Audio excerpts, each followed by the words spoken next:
A very good morning to all my dear friends. I am Prashant Mavani. I hope you all are doing good. Today is 26th June 2020. Day is Friday. Dear friends, I would like to start today's discussion with a very simple to understand yet very important quote, and that is, you cannot have a positive life and a negative mind. Negative mind, negative life. Positive attitude, positive life. Positive mind, positive life. Simple as that, right? So it's in our hand to go with negative thoughts or positive thoughts. Your mind will present both these thoughts, right? First, more negative thoughts will come in your mind.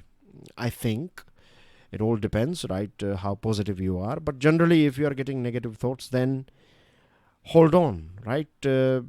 Identify those negative thoughts. And consciously, you can tell yourself that, okay, these are the negative thoughts. I don't need them.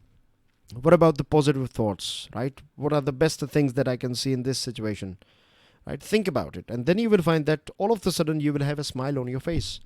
Give it a go. It's a proper, you can say, technology that you can use, right? It's not just a motivational thing. It is more technology, right? Technology in the sense, a thing that you can actually use and you will see a result out of it. With this, dear friends, StudyIQ team has designed a smart course. This smart course is for Civil Services Examination. It covers both pre and mains examination, and to find out more about it, all you have to do is download our mobile application. To download the PDF of today's lecture, check out my Telegram channel. You can follow me on Facebook. Make sure that you share this lecture with other students. Hit the like button if you have learned something from today's discussion. And please don't forget to subscribe to our YouTube channel. Dear friends, on our table we have 5 important articles. The first one is about custodial death. Second one is about foreign policy. Third one is about reasons why China is being aggressive with us or behaving aggressively with us.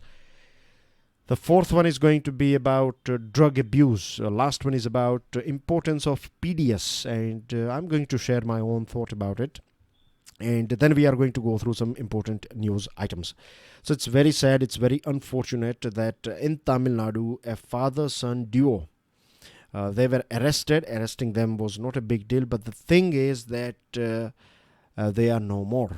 Right, both of them, they died, and it is said, not in this article, but I was doing a little bit of research on this topic, and I found that they were sexually harassed as well. They were sexually abused in custody, right, in police station, in lockup, and they were arrested for a very tiny thing. They were arrested for lockdown violation. They kept their shops open. They were doing their business, or outlets were open after permitted hours, so they were arrested. Okay, that's fine, fair enough.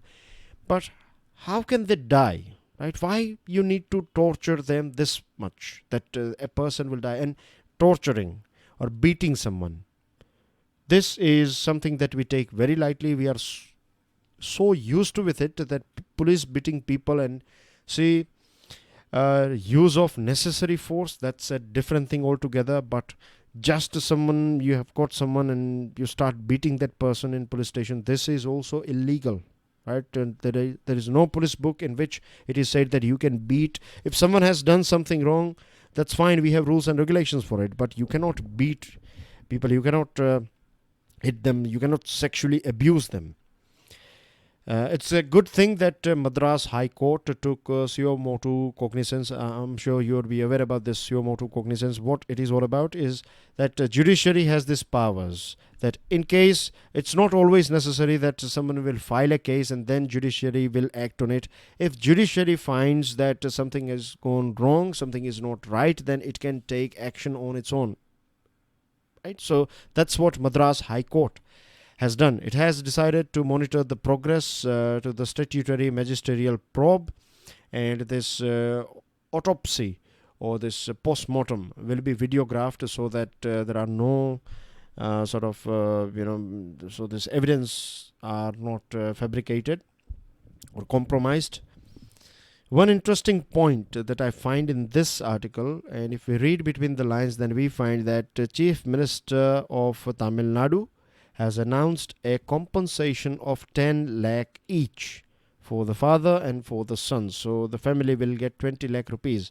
Now, why government is giving this big amount? First of all, when government is compensating you officially, that means that government has accepted and government is well aware that these two gentlemen were victim of this police abuse. So 90% I would say things are against these people who are involved in it. Two sub-inspectors and one inspector. One inspector has been placed on compulsory wait and two sub-inspectors have been suspended. Custodial deaths are often the result of pervasive use of torture in India's police stations for extracting admissions of crime.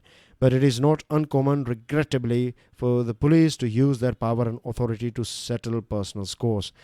This father-son custodial death incident is means it clearly. I'm not saying that this is the reason, but prima facie it looks that something personal was there, right? This police personnel, they were not happy with this father-son duo, or it looks like they were waiting for an opportunity that when they will do something wrong, when they will be on the wrong side of the law, right, then this police personnel, they will grab them and they will use everything that is possible to make sure that they suffer they suffer basically, or they are like harassed, or their life goes into a big turmoil, or they are in big trouble.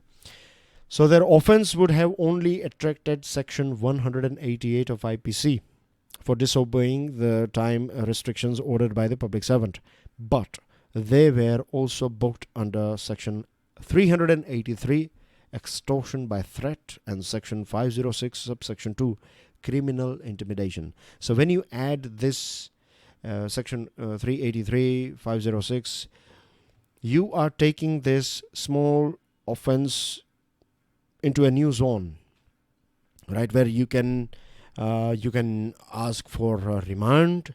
It will become a non-bailable offense, right? So it's more severe. It's not that easy.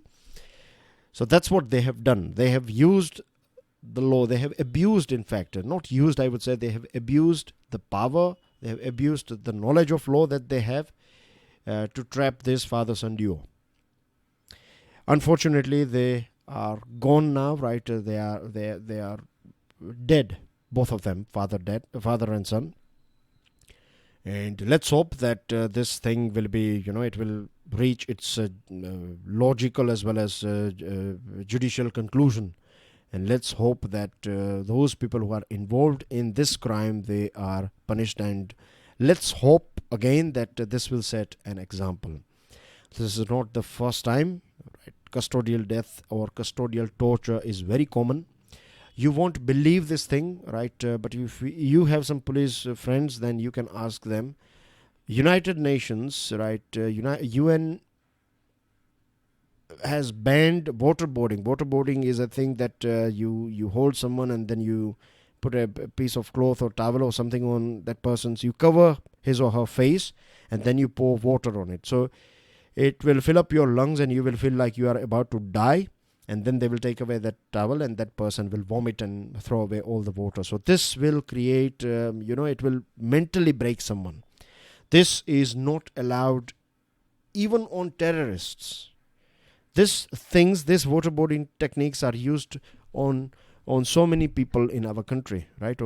For petty crimes as well, this thing is used. This is totally illegal, but it's going on. So I'm not saying each and every police station they are doing this thing. But this is a reality that this is there. It is here in our society. Moving on to next item on your screen, you can see Shyam Saran. Shyam Saran is a former foreign secretary and he is writing this particular article and he is sharing with us some very interesting things. Right? I'm impressed by this article. He's telling us some interesting things that we generally don't talk about. One of the most interesting observation is that we in India expect perfect powers of prediction in our leaders and decision makers. So let's say Nehru ji or Gandhi ji or maybe Narendra Modi ji or Atal Bihari Vajpayee, anyone, right? You can take any leader, not just prime ministers and big national leaders. This goes for our state leaders as well. So what we expect is that whatever decision they will take today, right, this decision will be 100% perfect decision, right? Nothing wrong can happen with that decision even after 50 years, 100 years. And the big problem is that we analyze things, something that was done in the past, let's say 10 years ago, 5 years ago, or maybe 50 years ago. Living in today's time, we are judging that particular decision, and that is always not right, because circumstances, right, they keep on changing. Something that we think is good today, tomorrow it may not be that good. It could prove a wrong decision tomorrow. You never know. So what he is saying as a as a foreign secretary, he has worked as a foreign secretary, so you can understand he has worked with top leaders of our country. And he is saying that every single leader has tried his or her level best to make, to protect the interest of our country. So decisions are not taken by any one person, right? It is this whole system, and you have multiple people involved in it, and they take a decision. That's what he's saying, and that's how it works as well. So he's talking about this in recent past. He is facing this trolling and things on Twitter, and people are talking about him and saying that you did this and that. So the disengagement of India and Pakistan forces, where he was directly involved from Siachen, had been on the agenda of India-Pakistan talks for several years under several governments. The sticking point had been Pakistan's refusal to agree upon an actual ground position line from which forces of the two sides would withdraw to new positions negotiated between the two sides. So when these negotiations were going on, Pakistan said that we need, in the sense, both nations, they should have a proper monitoring system. There should be facility for monitoring, like both sides are sticking with the rules. So all these things were going on. So there are many people who are blaming at present Shyam Saran that you are the ones who gave away part of India, or you have made things a bit more inclined in favor of Pakistan rather than India. But it's not like that. He said that disengagement is not to surrender. At present, like at LSE, both India and China are trying to disengage. So disengagement is not to surrender. It's not giving up. It's not your defeat, right? Disengagement is also something like, just like victory, just like a defeat, right? Disengagement is also a thing. It can be your third dimension, that you are fighting with someone and then you disengage, right? Then you don't fight. You stop, you pause. So that is also a thing that we have to appreciate.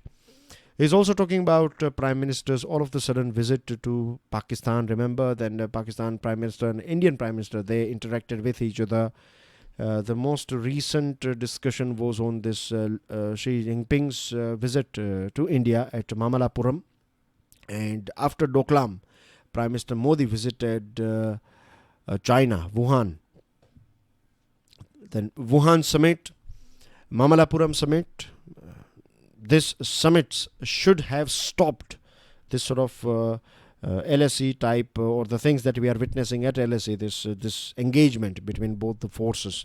So this should have stopped it. They tried their level best, but circumstances have changed, and that's how it works, right? You try your level best and things may change. So you have to be ready for it.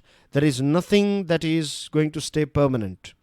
And if you just think that if you do this and then after a few years this will happen, you cannot run a country like that. You cannot run diplomacy like that. The fear of being proved wrong may paralyze diplomacy. This fear will not allow you to take any decision at all.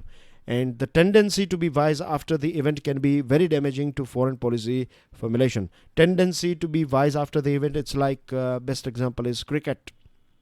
When someone, a big batsman, when he is out,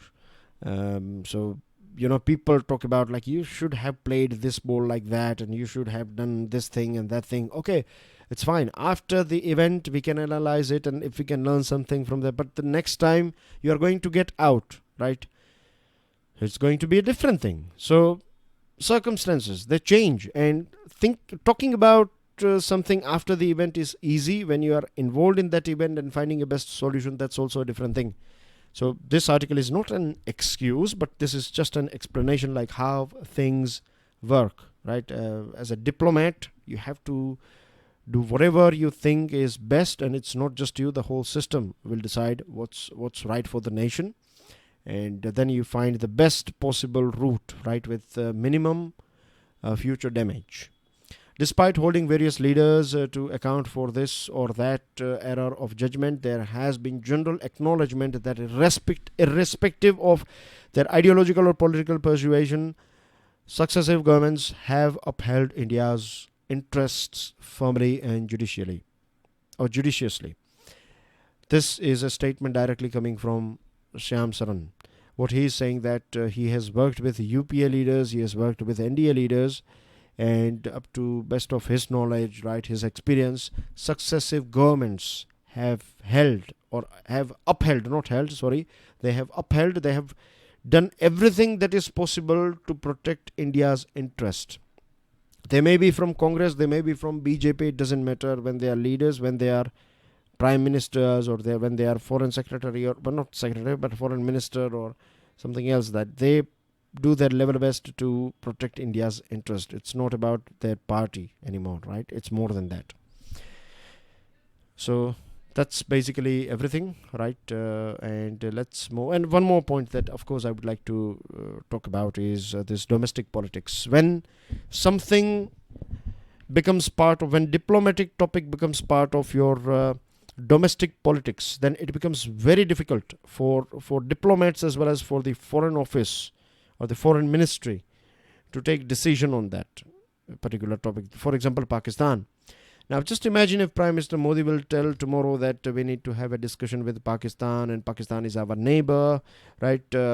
We should have a good relationship with Pakistan. We are ready to forget everything, and we are offering this, our hand of friendship to Pakistan. Then there are so many people from BJP, there are so many people in our country, they are going to oppose this thing, they are going to, troll Prime Minister or any other person, right? Or any other person. They are going to do this thing, because this thing has become part of politics. I'm not saying that people should not take interest in India-Pakistan relationship, but it should not be too much. When it is too much, then diplomats, they cannot take any decision. Even if you think like improving relationship with Pakistan is good, but no one will dare to touch this topic, because this will create a political turmoil in the country. So that's another angle. Moving on to next item. Why China is being aggressive along the LSC.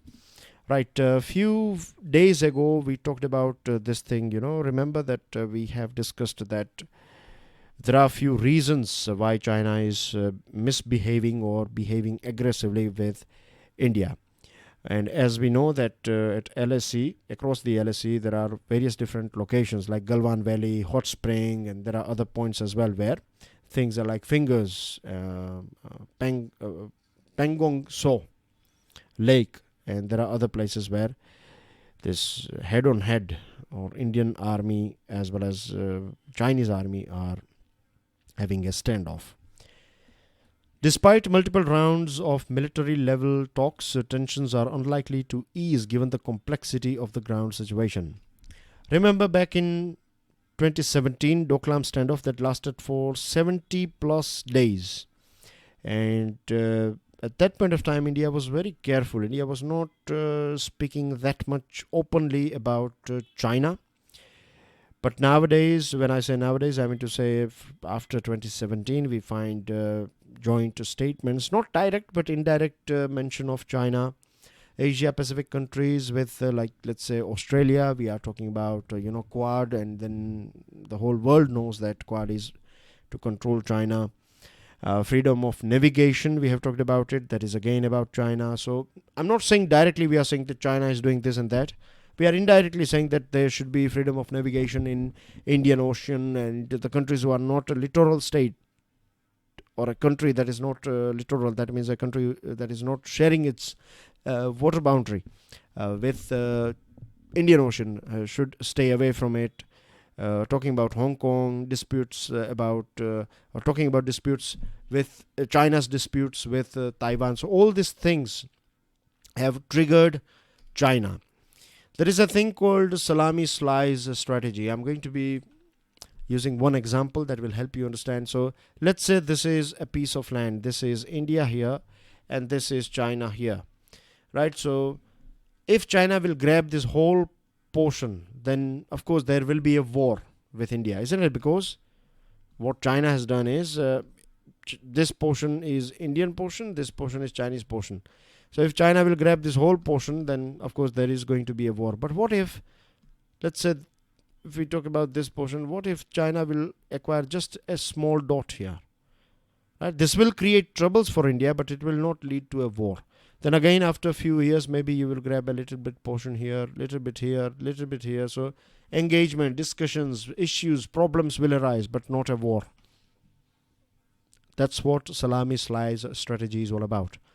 Right? You just you are not hitting someone with a knife. You are just injecting or a point, or you are poking that person with a needle. So you are going to find a drop of blood, but it's not going to be that much that you will kill that person who has done this, who has poked you with a needle. So that's what they are doing. Infrastructure upgrade, China is not happy with it. Removal of Article 370, that is direct threat for CPEC project, China not happy with it. Then China, it is said that China has lost India strategically to the West, or India is, gradually India is, going towards USA and away from China.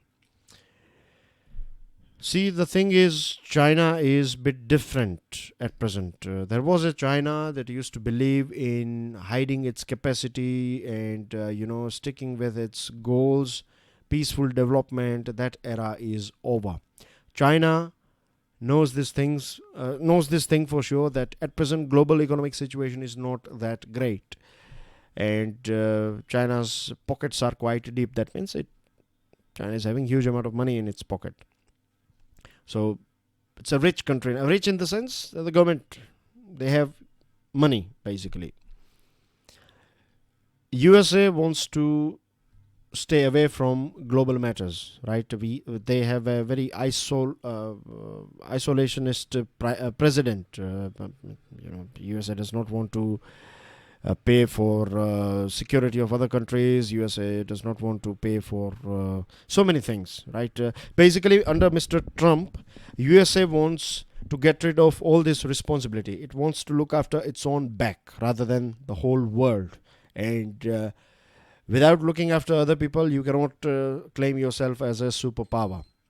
So for China, this is an opportunity that if USA is going away, if it is creating vacuum, then this vacuum will be filled up by China. And as far as India is concerned, China is not saying that India is slowly going towards USA. They believe that India is part of, or a sort of a strong friend of USA now. India is just a trader with us. India is just a neighboring country. It is not our friend. So that's what they believe. They are also trying to grab all our friends or our neighboring countries like Nepal, Bangladesh, Maldives. Maldives at present, you have a very India-friendly government, but China will not give up. Pakistan, of course, always a friend of China. Afghanistan, we have played a very important role in development of Afghanistan and development of the people of Afghanistan. Then as well, we are not made part of this discussion about Afghanistan. And Indian economy was in trouble as well before COVID-19, and it's going to be in trouble. So China is using all these opportunities to position itself in a very powerful place. Moving on to drug abuse amidst pandemic, it's very unfortunate that youngsters, particularly, they use this sort of substances. When they start this thing, they feel very happy about it, but then they are in this trap, right? When someone is using drugs, so he or she would want to be having, they can't have that good relationship with their friends. Their professional life gets destroyed, and then they are out of business or job. And then they are addicted, so they will do everything. They will steal, they will murder someone, they will do everything that will give them money to purchase this. So they became slave of this drugs. So this is the time that we should create more awareness about it, and it's very sad that nowadays we find this is very common, getting common in our country as well, that people using this ganja, right? Youngsters, it's a cool thing. There are so many youngsters, they do this sort of things, but they don't know how this thing will mess up their mind. It will basically have a sort of physical impact on your mind. And today is a very important day as far as this illicit drugs and other things are concerned. And there is another risk, big risk that is just around the corner, is that every time when we find that there is, like back in 2008 financial crisis, so many people, they lost their jobs and they were dragged towards this thing. Because of this COVID-19, we are going to see something similar, a bit more severe. So more people are going to be using this sort of drugs. 1 out of 3 drugs users is a woman.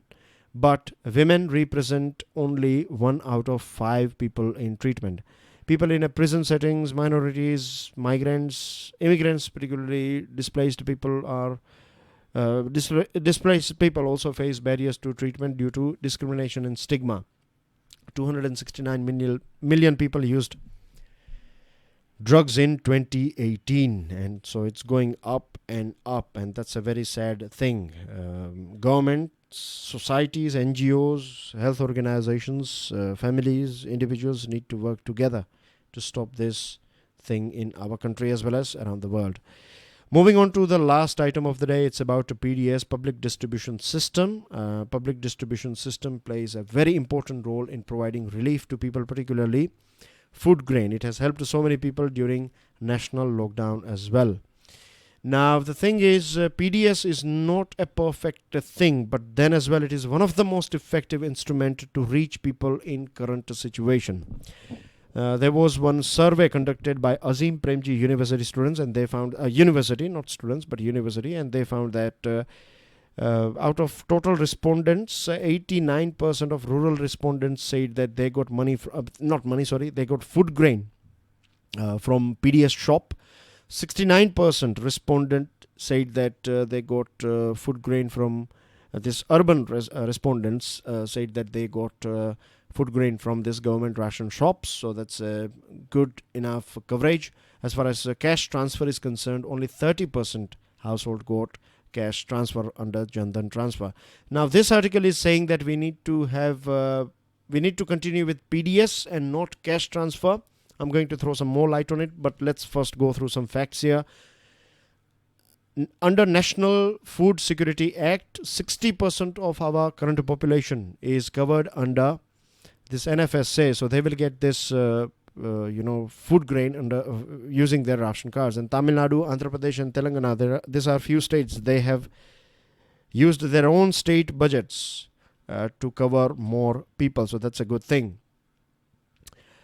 Pradhan Mantri Garib Kalyan Anna Yojana has covered 81 crore individuals, and Atmanirbhar package has covered another 8 crore migrants. So that's again a good thing. Now, this article is saying that, or there are people who have said this thing, that we need to get rid of this food grain, or instead of that, we need to give cash to people. See, the thing with cash is, let's say in a village, you have to take care of, you have to think about every individual. There are few villages where you will find, elderly people living there. Now, if you give them money, then they have to travel to nearby town to purchase these things. But if they can get this food grain from their village shop, right, village ration shop, then that will be a big help for them. They don't need money. They don't need cash for survival. They need this food to eat. Having said that, I believe that those people who are saying just cash, no, those people who are saying this article is saying that more than cash we need to give food grain. I would say we need to have both, right? We need to have both these things. Like, let's say food grain is important for survival, right? There are so many people, they need food grain for eating. They need this, right, for surviving, right? They need to cook something. They need food grain for fighting malnutrition, for fighting hunger. Food grain is important. At the same time, if you give them cash, then cash will give them that freedom. But the thing is, cash transfers are woefully inadequate. 500 rupees per month is okay, better than nothing, but it is not going to create that big impact. So we need to think here that if we can get rid of some other things, and if we can provide some extra cash, let's say 2,000 rupees per month or 3,000 rupees per month, this is something reasonable for an individual, right? For elderly couple, if you give them 5,000 rupees, then they can buy their medicines, they will have this freedom, and they're not going to spend all this money. They can keep this money in their account and they can use it whenever they want.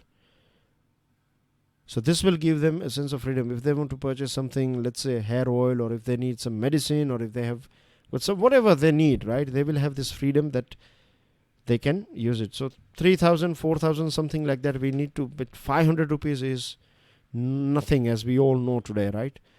And food grain, the positive point about food grain is that food transfer is that it will not get, means, let's say if you give 3,000 rupees today, after 20 years 3,000 rupees will be nothing, but 5 kilo of food grain is going to be 5 kilo of rice is going to be 5 kilo of rice even after 30 years, isn't it? So this food transfer is not affected with this inflation, and money, of course, it does. So we need to have both. Moving on, and last thing that it's very sad that FCI is holding some 100 million tons of food grains, and it's go down, and we find that there are so many people in our country, they go hungry. So this is okay, this is not okay, and this is pure mismanagement. So we can sort it out if we want, but there are so many people, right? There are so many people, there is a whole system that will not allow this thing to happen. And this is not just the first time, this has happened in the past as well. Our food grain, these granaries are always filled up to the brim, and people have to sleep hungry.